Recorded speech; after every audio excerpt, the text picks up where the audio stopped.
அஸ்ஸலாமு அலைக்கும் வரஹ்மத்துல்லாஹி வபரகாத்துஹு. வலைக்கும் ஸலாம். ஹஜ்ஜி வசதியாக இருப்பவர்களுக்கு கடமையாக்கப்பட்டிருக்கிறது. வசதி இல்லாத சமயத்தில் மற்ற உறவினர்கள் கூட்டிச் செல்ல விருப்பப்பட்டால் போகலாமா? ஹஜ்ஜின் பயன் கிடைக்குமா? அதாவது ஹஜ்ஜி வசதியானவர்களுக்கு தான் கடமையாக்கப்பட்டிருக்குது. வசதி இல்லாதவர்களை வசதி உள்ள மற்றவங்க கூட்டிக்கிட்டு போனாங்கன்னு சொன்னா போகலாமா செல்லுமா? அது ரெண்டு கேள்வி கேட்கிறாங்க. ஹஜ்ஜி வசதியானவங்களுக்கு தான் கடமைங்கிறது முதல் தப்பு வழங்குதா. மக்காவுல ஒரு முசாபிர் இருக்கான், அவனுக்கு கடமை தான். மக்காவுல இருக்கிறான், அவன் முசாபிரா இருக்கிறான், அவனுக்கு கடமையா இல்லையா? வசதி கணக்கு இல்ல, போகிறதுக்குரிய சக்தி. அல்லாஹ் குர்ஆன்ல சொல்லும்போது இஸ்ததா இலைஹி சபீலாங்கறான். சபீல்னா ரூட் கிளியரா, ரூட்டுக்கு சக்தி பெறணும். வசதி மட்டும் இல்ல, வசதி கோடீஸ்வரன் படுத்தப்படுறதே கோமாள நடக்கிறான், கடமையாயிருமா? இல்ல.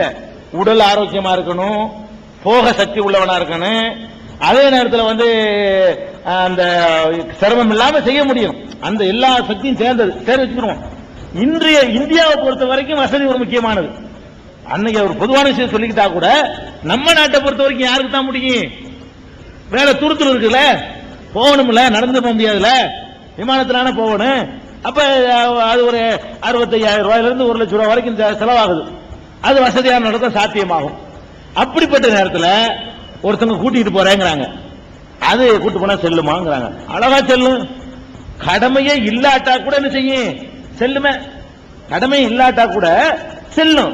பாருங்க, ரசூல் ஸல்லல்லாஹு அலைஹி வஸல்லம் அவங்க ஹஜ்ஜுக்கு போயிருக்கும் போது ஒருத்தர் என்ன பண்றாருன்னு கேட்டா, அந்த கல்பியா அந்த இது இஹ்ராம் கட்டுறாங்க இல்லையா, இஹ்ராம் கட்டும் பொழுது மட்டும் வாயினால சொல்லித்தான் இஹ்ராம் கட்டணும்.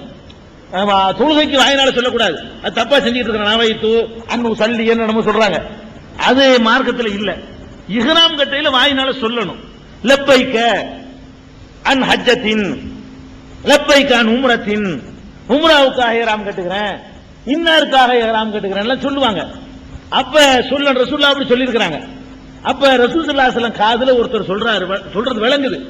அவர் என்ன பண்றாருன்னா, லப்பைக்க அன் சுப்ருமா, நான் சுப்ருமாவுக்காக வேண்டி இஹ்ராம் கட்டுறேங்கிறாரு. கூப்பிடுறாங்க அவரை. என்ன சுப்ரு, யார் அவர்? சுப்ருமா யாருப்பா அவரு? நீ செஞ்சுட்டே ஹஜ்ஜிங்கிறாங்க. இல்ல நான் செய்யலாம், உனக்கு செய். என்ன பண்ணு, உனக்கு செஞ்சுட்டு அப்புறமேல சுப்ருமாவுக்கு பண்ணு அப்படிங்கிறாங்க ரசூல் ஸல்லல்லாஹு அலைஹி வஸல்லம். இதுல என்ன விளங்குதுன்னா, ஒருவர் அவருக்காக ஹஜ் செய்யறது மட்டும் இல்லாம அது செஞ்சுட்டாரே, ஆனால் அடுத்தவருக்காக கூட செய்யலாமா? அதாவது தனக்கு செய்யறது விட்டுருங்க ஒரு பக்கம், அடுத்தவருக்காக கூட செய்யலாம்ங்கிற அளவுக்கு இந்த மார்க்கத்தில் ஹஜ்ஜியை பொறுத்த வரைக்கும் பதிலி அடுத்த ஆள் செய்யலாங்கிற அளவுக்கு மார்க்கத்தில் நினைக்கப்பட்டிருக்கு, அனுமதி கொடுக்கப்பட்டிருக்கு. அது போக ஒரு பெண்மணி ரசூல் ஸல்லல்லாஹு அலைஹி வஸல்லம் அவங்கள்ட்ட ஒரு குழந்தையை தூக்கி காட்டி ஹஜ்ஜுக்கு வந்திருக்கிறாங்க. அலிஹாதா ஹஜ்ஜுன்னு அம்மா புள்ளையை தூக்கி காட்டி, இந்த புள்ளைக்கு ஹஜ்ஜி இருக்குதா? கை குழந்தையை தூக்கி வச்சுக்கிட்டு இந்த குழந்தைக்கு ஹஜ்ஜி இருக்குதாங்கிறாங்க.